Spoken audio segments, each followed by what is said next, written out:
बिस्मिल्लाहिर्रहमानिर्रहीम और अस्सलाम वालेकुम। मैं हूँ नाहिद विर्क और मेरे साथ हैं मलिक महबूब साहब। पिछले 2-3 प्रोग्राम से जैसे कि आप जानते हैं हम एस्ट्रोलॉजी के ऊपर बातचीत कर रहे हैं। हमने एस्ट्रोलॉजी के हवाले से जो भी इसके एलिमेंट्स आते हैं जैसे कि सारस्वती और ढैया कुछ इनके एस्ट्रोलॉजी में चीज़ें हैं जो कि हमने अपने पिछले प्रोग्राम में डिस्कस की थी मलिक साहब के साथ। इस पे उन्होंने बहुत तफ़सील से रोशनी डाली थी और आज का हमारा प्रोग्राम भी मलिक साहब के साथ हम कुछ एस्ट्रोलॉजी के ऊपर बातचीत करेंगे और कुछ हम मुल्की हालात के ऊपर बातचीत करेंगे।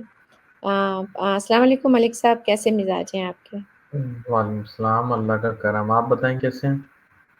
अल्लाह का बहुत शुक्र। सबसे पहले तो बहुत शुक्रिया कि आपने टाइम दिया। बहुत दिन के बाद आपके साथ हम प्रोग्राम कर रहे हैं। आप भी मसरूफ़ थे और मैं भी मसरूफ़ रही और फिर मुल्की हालात कुछ ऐसे थे कि थोड़ी-सी तबीयत भी वो क्या होते हैं ना कि ऐसे हालात देख के बांग्लादेश में जो हालात चल रहे थे दिल थोड़ा ख़राब हुआ क्योंकि उनकी बहुत हद तक हमारे अपने मुल्क के साथ जो हालात थे उनकी मुमासलत अगर हम कंपेयर करें तो एक ही जैसे लग रहे थे। तो मलिक साहब सबसे पहले मैं आपसे थोड़े से सियासी हवाले से 1-2 सवालात ज़हन में आ रहे हैं, वो पूछना चाहूँगी जी, जी। कि जैसा कि बांग्लादेश के हालात हम सबके सामने हैं कि वहाँ की तलबा तहरीक ने किस तरह वहाँ की हुकूमत को गिराया और वहाँ के वज़ीर-ए-आज़म को उन्होंने घर भेजने पे मजबूर कर दिया। तो आप क्या समझते हैं कि इसके बाद पाकिस्तान में भी तलबा की तहरीक ने सर उठा लिया है और मुख्तलिफ़ शहरों में तलबा की तहरीक बहुत सरगर्म होके सामने मतलब हो गए हैं। आप क्या हुँ। समझते हैं कि वो हुकूमत से अपने मुतालबात मनवाने में कामयाब हो जाएँगे? क्या हुकूमत सरेंडर कर देगी? क्या किस तरह आप देखते हैं? अच्छा, ये जो तहरीक स्टार्ट हुई है, इससे पहले एक धरना स्टार्ट हुआ था। मेरे ख़्याल से इस्लामी जमाती का समथिंग ऐसे ही, मुझे नाम से नहीं पता। तो उस धरने से पहले मैंने अपने दूसरे वीलॉग में जिनके साथ मैं करता हूँ, उनको साथ डिस्कस किया था कि ये धरने अगर चला तो काफ़ी लंबा हो सकता है और मे बी पॉसिबल अगर ये धरना खत्म हो गया तो कोई नई मूवमेंट स्टार्ट हो जाएगी। तो उस दौरान में ऐसे कोई हालात थे नहीं बांग्लादेश में। तो डेफ़िनेटली बांग्लादेश जैसे हालात तो पाकिस्तान में बन रहे हैं, लेकिन मुझे इतने एक्सट्रीम के हालात जाते हुए की उम्मीद नहीं है कि पाकिस्तान में ऐसे खतरनाक हालात हो जाएँगे। अलबत्ता ये ज़रूर दिखता है मुझे कि ये जो इनकी मूवमेंट है, ये काफ़ी कुछ हुकूमत को करने पे मजबूर ज़रूर करेगी और मज़म्मत का भी सामना करना पड़ेगा, ये बात भी मैं आपको बता दूँ। तो ये इतना आसान नहीं होगा जितना आसान हमने सुना था कि बांग्लादेश ने महीना सवा महीने में सब कुछ उलट दिया था कि उनके स्टूडेंट की तहरीक ने। तो इतना आसान नहीं है, मुझे ऐसा लगता है कि अभी अ, ये तहरीक जो हमारे पाकिस्तान में स्टार्ट हुई है, ये नॉर्मल डैमेज ज़रूर देगी गवर्नमेंट को, लेकिन उलट नहीं सकती अभी तक। तो हुँ। अभी जो हालात हैं, इतने खतरनाक नहीं हुए हैं। अलबत्ता आने वाले टाइम में अक्टूबर-नवंबर में मुझे ऐसा लगता है कि गवर्नमेंट किसी बहुत बड़े मसले में आ जाएगी और वहाँ से निकलना उनके लिए मुश्किल है। ठीक।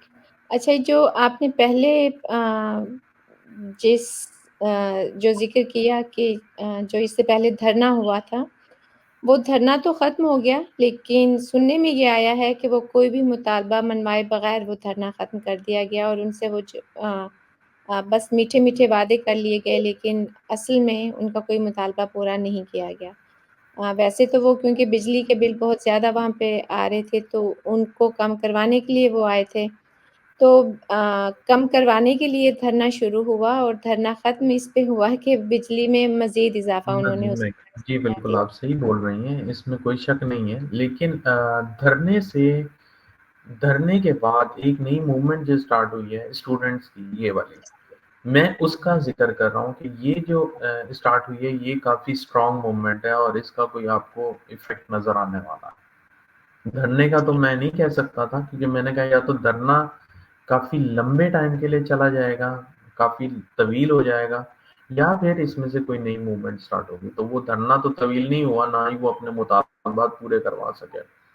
लेकिन बिल्कुल। आने वाले वक़्त में ये जो मूवमेंट है, मुझे लगता है, ये कुछ डैमेज दे सकती है गवर्नमेंट को। क्या आपको लगता है कि ये खान साहब को बाहर लाने में भी अपना किरदार अदा करेंगे? अच्छा, खान साहब की बात से मैं आपको बता दूँ कि खान साहब का जो ज़ायचा है, उसमें एक मेजर चेंज आया है। जो उनका एक मुश्किल वक़्त चल रहा था 2021 के एंड से, वो 18 अगस्त 2024 को ख़त्म हो रहा है।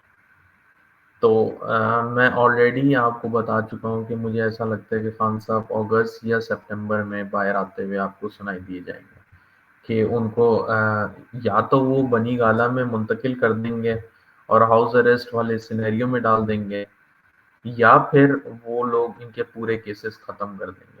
लेकिन वो पब्लिक में, जिस तरह आप बोल रहे हैं ना कि पब्लिक में वापस आ सकेंगे, उसमें थोड़ा टाइम लगेगा अभी। ठीक। अच्छा, खान साहब को देखते हुए उनके पूरी ज़िंदगी को कहीं लगता नहीं है कि वो हाउस अरेस्ट में वो राज़ी होंगे? क्योंकि जब तक उनके पूरे केसेस जो उनके ऊपर है, जब तक वो उनसे फ्री होके बाहर नहीं आएँगे, लगता नहीं है, लेकिन लेट्स सी कि क्या होता है। ये जी, जी, बिल्कुल।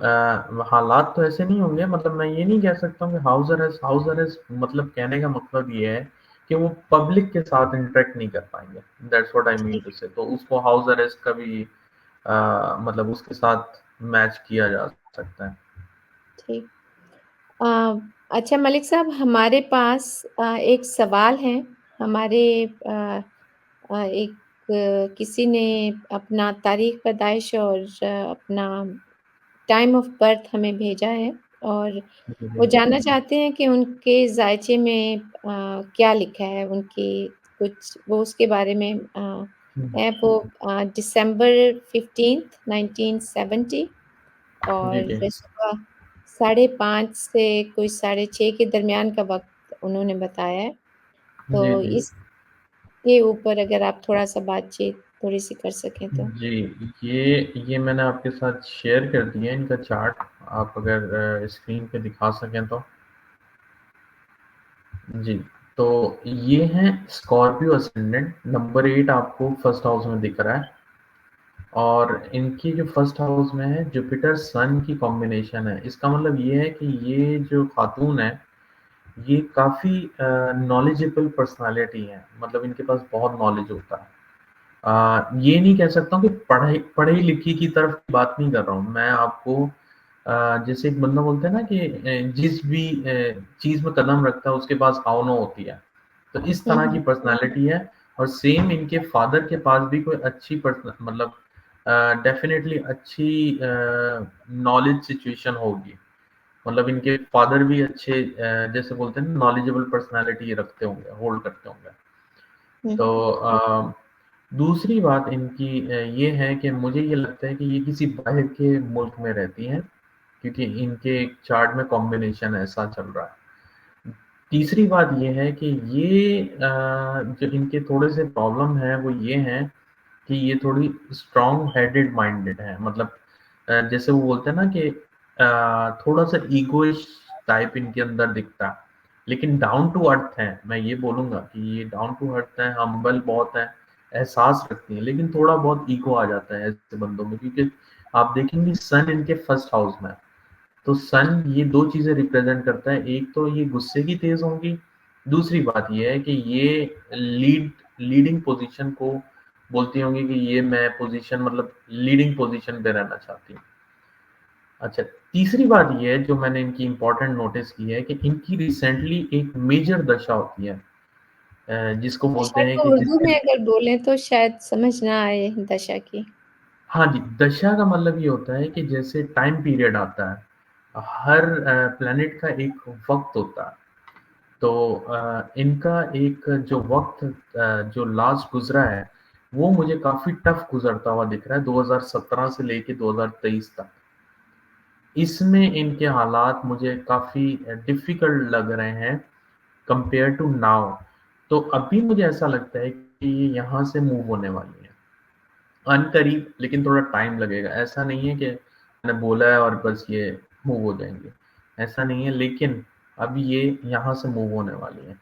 और बेहतर ये है कि अगर ये टीचिंग के प्रोफ़ेशन को अगर पढ़ाती हैं, मुझे नहीं पता ये करती हैं, काम नहीं करती हैं, बट अगर प्रोफ़ेशन वाइज़ देखा जाए तो ये कोई टीचिंग दे सकती हैं, कोचिंग दे सकती हैं, किसी की काउंसलिंग कर सकती हैं। काउंसलिंग से मुराद भी यही होता है कि किसी की हेल्प करना या किसी को समझाना, तो ये सब चीज़ें इन सेक्टर में आती हैं। तो ये कुछ हैं चीज़ें जो मैंने नोटिस की हैं इनके चार्ट में। ओवरऑल चार्ट अच्छा है, बट प्रॉब्लम तो हर चार्ट में होता है। और ये चीज़ें मुझे इनमें दिखी हैं। इनकी सार-स्थिति भी मैं बता देता हूँ, क्योंकि लास्ट टॉपिक हमारा सार-स्थिति का था। तो बिल्कुल। जी, तो मुझे ऐसा लगता है, मैं अभी इनका ट्रांज़िट ओपन करता हूँ। तो ट्रांज़िट के हिसाब से जो सैटर्न इनके 4th हाउस से गुज़र रहा है, तो इनका ढाइया चल रहा है। मतलब ये 2.5 साल से काफ़ी स्ट्रगल में है इस वक़्त। तो हुँ, जब हुँ। तक सैटर्न यहाँ से मूव होके 5th हाउस में नहीं आएगा ना, ये देख रहे हैं आप, इधर 4th हाउस में ट्रैवल कर रहा है, मतलब जहाँ मेरा पॉइंटर है इस वक़्त आपको नज़र हुँ, आ रहा हुँ। होगा। ये हुँ, जब हुँ। 5th हाउस में आ जाएगा तो इनकी लाइफ़ की स्ट्रगल थोड़े कम हो जाएँगे, बेहतर हो जाएँगे। तो जैसे सैटर्न ये ढैया चल रहा है, 2.5 साल से इनको प्रॉब्लम चल रही है, तो ये जैसे ही इसमें आ जाएगा, मूव हो जाएगा, अगले साल मार्च 2025 में, तो इनके हालात काफ़ी बेहतर हो जाएँगे, जो स्ट्रगल चल रही है इस वक़्त। हुँ, तो हुँ। ये छोटी-सी वो है, मतलब मैं इतना डिटेल में प्रिडिक्ट तब कर सकता हूँ जब कोई पर्सन मेरे सामने हो और वो कोई सवाल कर रहा हो, और then I will go into the different different charts, तो फिर ज़रा आसान होता है किसी को प्रिडिक्ट करना। हुँ। लेकिन ये मुझे कुछ मेजर चीज़ें दिख रही थी, और इसके अलावा जी, ऐसे ही हैं। इनके हस्बैंड मुझे थोड़े से ऐसा लगता है कि गुस्से के तेज़ हैं, या ऐसे मामलात हैं इनके, हो सकते हैं, पॉसिबिलिटी है। और डेफ़िनेटली उनके पास ज़रूर पैसा होगा। इनके हस्बैंड जो हैं, उनके पास पैसा होगा, क्योंकि मार्स वीनस के साथ है, तो पैसा होगा उनके पास। तो ये छोटी-सी प्रेडिक्शंस रखी हैं मैंने आपके सामने। आई बिलीव कि उनको थोड़ा-सा फ़ायदा हो सके इनसे। लेकिन इन्होंने मुझे ऐसा लगता है ताहयात बाहर ही रहना है। लेकिन इनकी मूवमेंट होने वाली है अभी। ठीक, ठीक। नहीं, बहुत शुक्रिया। और नाज़रीन, अगर आप अपने बारे में कुछ बात पूछना चाहें मलिक साहब से, किसी भी हवाले से, अपने ज़ायचे के हवाले से या एस्ट्रोलॉजी के हवाले से, तो आप इस वीडियो में के कमेंट्स सेक्शन में अपना सवाल लिखिए, और मलिक साहब का नंबर भी मौजूद है। तो आप उस नंबर पे इनसे राब्ता भी कर सकते हैं। बहुत शुक्रिया मलिक साहब। अब हम इस प्रोग्राम को यहीं पे ख़त्म करते हैं। इंशाल्लाह अपने अगले प्रोग्राम में फिर आपसे बात होगी। Thank you so much. Okay, अल्लाह हाफ़िज़।